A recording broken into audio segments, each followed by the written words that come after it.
Percayalah kamu cewek-cewek di luar sana, ketika perawanmu diambil dan kamu mengingatnya tidak dengan memori yang indah, kamu tuh masih berharga seperti sebelumnya. Akan ada pasangan di mana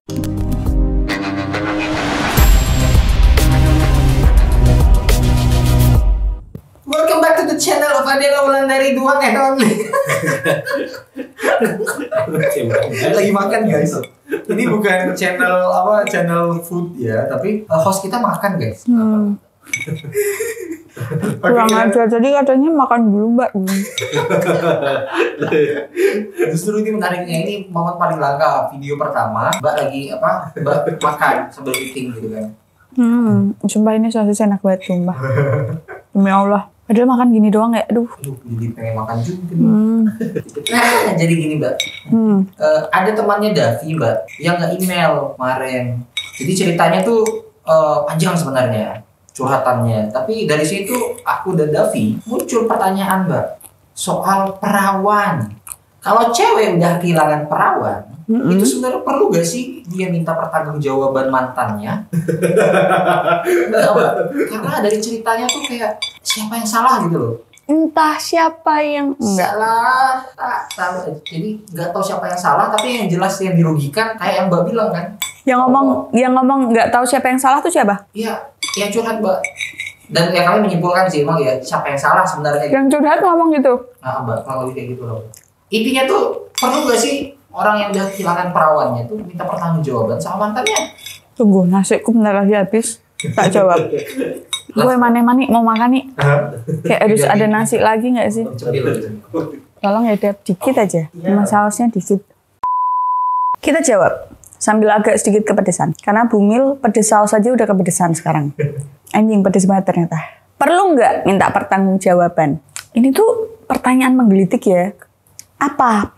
Buat apa gitu? Terus kamu mau apa? Ganti rugi? Nikah? Bawa ke rumah sakit? Operasi ulang? Apa yang kamu tuntut? Soalnya kalau menurutku cowok udah ngambil perawanmu terus kamu ditinggalin atau kamu diperlakukan tidak selayaknya wanita, ya di kemudian hari kamu gak butuh cowok kayak gitu. Itu gak akan jadi suamimu. Pertama itu.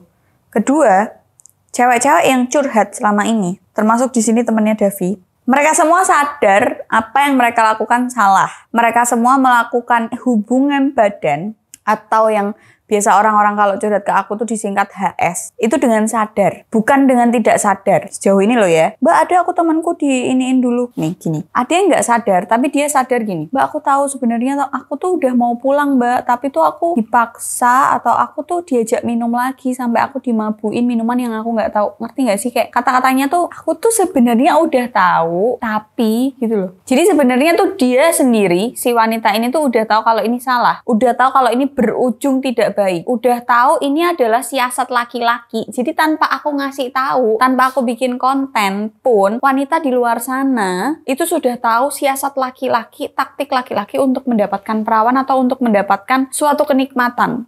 Cewek-cewek ini sebenarnya udah tahu, udah paham. Nah, ini pasti arahnya ke situ. Sebenarnya di dalam otaknya, di dalam pikirannya tuh sebenarnya udah paham. Tapi apa? Dia merasakan percikan-percikan kayak adrenalinnya, nafsunya naik. Akhirnya membuat dia kayak pikirannya jadi kalah. Akhirnya aku juga mau, aku kepo, aku belum pernah, gimana ya rasanya. Apalagi ditunjang dengan waktu kayak gitu kan akalnya mungkin lebih gak dominan. Habis itu si cowok menjanjikan hal-hal yang gak relevan. Terbitlah curhatan itu. Aku sebenarnya udah gini-gini mbak, tapi aku gimana lagi mbak? Kamu boleh meminta pertanggungjawaban kalau ketika proses pengambilan perawan itu kamu diancam pakai celurit, pisau, golok, disuntik bius, dipaksa, bener-bener dipaksa, itu kamu boleh meminta pertanggungjawaban. Karena apa? Itu dipaksa. Dan itu ada undang-undangnya, bisa dilaporin polisi, bisa divisum dan lain-lain. Tapi kalau sama-sama mau terus kue retriti visum iki piye terus? Hah? Blok, mbak lagi hamil, omongannya dijaga, kelakuanmu dijogo. Orang ngilek ibu hamil terus cangkeme kon jogo.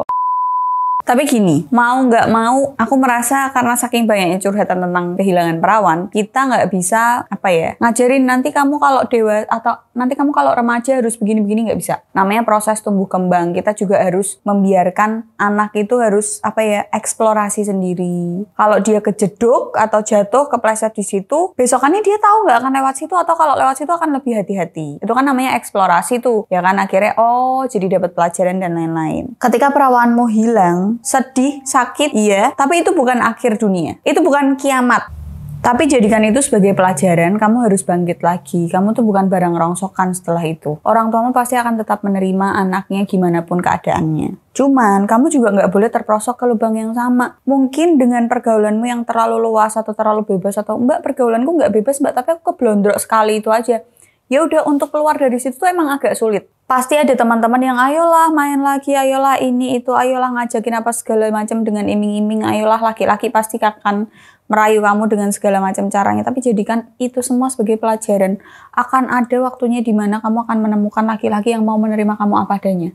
Dan ketika kamu punya aib, kalau di dalam Islam memang harus ditutup rapat-rapat. Tapi kalau menurutku akan nggak adil ketika laki-laki nggak tahu kalau misal kamu dulu nggak perawan karena apa dan segala macamnya. Kamu juga fair kok untuk nanyain dia nggak perjaka karena apa dan lain-lain. Zaman sekarang cowok banyak nyari yang perawan, cewek juga nggak apa-apa nyari yang perjaka, tapi kayaknya sulit kalau nyari yang masih perjaka, yang air maninya keluar dengan mimpi basah doang tuh sulit. Minimal ngocok, pembokep, gak ada kalau cuman dengan mimpi basah doang. Mimpi basah terjadi di laki-laki dewasa yang udah berumur itu karena emang gak pernah dikeluarin dan dia juga tidak melakukan usaha untuk ngeluarin, akhirnya mimpi basah sendiri, keluar sendiri.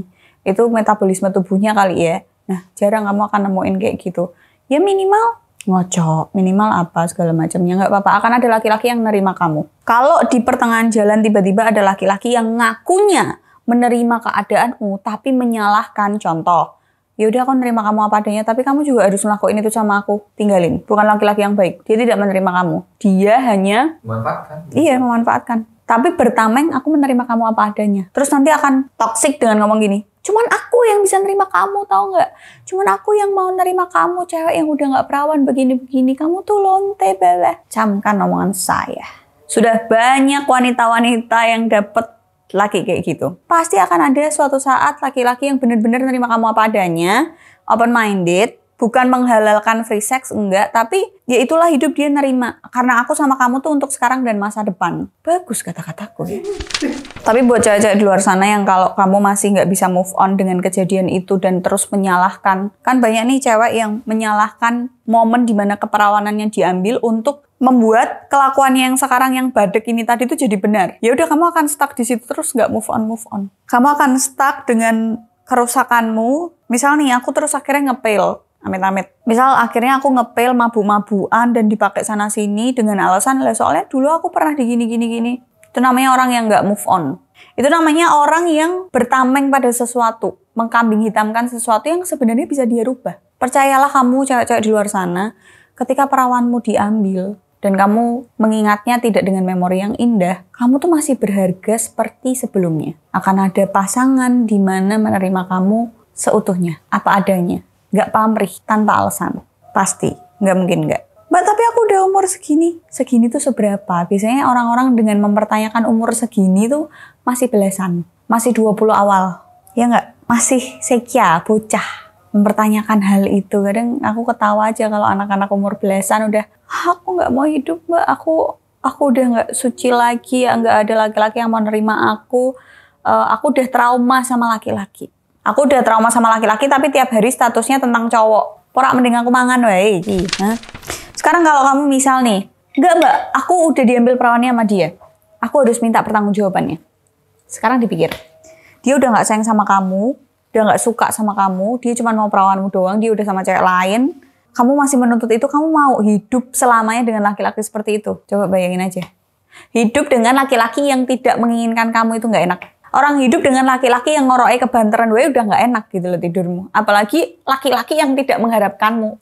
Please, jangan tolol jadi cewek. Semoga ini bermanfaat. Jangan lupa makan. Goro-goro kowe aku rak mangan-mangan. Ya, jadi buat kalian yang nggak perawan, kalian tuh tetap wanita, kalian tetap utuh, kalian tetap cantik. Kalian lihat deh cowok-cowok di luar sana sing bokepan, ngocokan.